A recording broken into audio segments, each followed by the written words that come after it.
Alright, so it's been a really rough few days. The strep is still here, second round of antibiotics, and I'm like 2 days out from antibiotics, so I'm already starting to feel sick again. So I'm probably gonna have to go back to urgent care and get them to do another test and give me more antibiotics. And hopefully, message my doctor and they'll finally take seriously that I probably need to be on antibiotics, IV antibiotics for that. Anyway, I missed the hearing for that bullshit protective order because of my car and being sick. And the people petitioning for it who have been harassing the Brunswick Law Department to press other charges, to which Brunswick Law Department says we're not pressing charges and we're not going to arrest him for anything else. We're not going to do anything with him in regards to this situation at all, which means they're not going to take any calls regarding if these people think that I violated the protective order. I'm going to be very careful and not say their names because this is just me sharing my life. I'm not contacting them. They should block and stop harassing and following all of my social media and just leave me alone. Anyway, one of them followed my social media on the day of the court hearing. So, it all started on another app where they were harassing me and they've been following me in the real world. And I have records and evidence to support this. It's a couple, a wife and a husband. The husband's a handyman. The wife is a lawyer, so I'll be filing with the Bar Association and the ORCDC regarding this behavior, basically. Get her under review. She shouldn't be supporting this.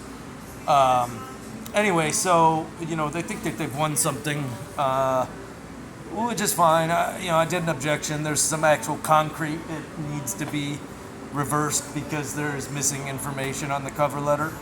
And then also, I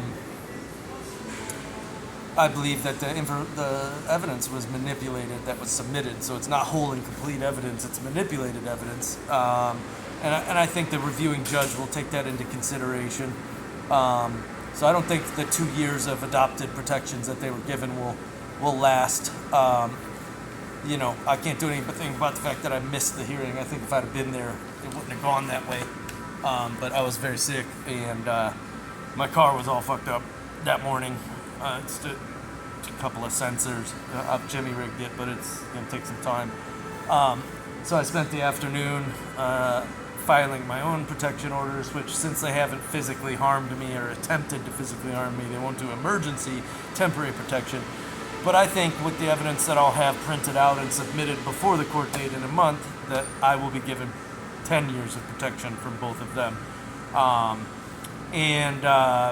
That I think that the protections that were afforded to them will be reversed. It's sort of bullshit to violate my civil rights by saying I can't talk about something on the internet. I'm not messaging these people. I'm not contacting these people. I haven't been. I've only ever responded to them. They have been contacting me. I'm allowed to post any information, talk about any information I want to. So I won't directly message them or at this point until I go back to court reference them directly. Just in case they try to misconstrue and they have a friend in the common pleas courts or something.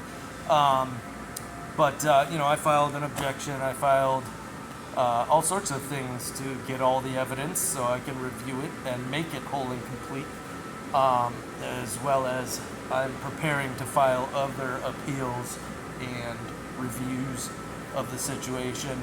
And I think this is my reason to start filing all of the ORDC and Bar Association filings and Justice Department filings that I can do.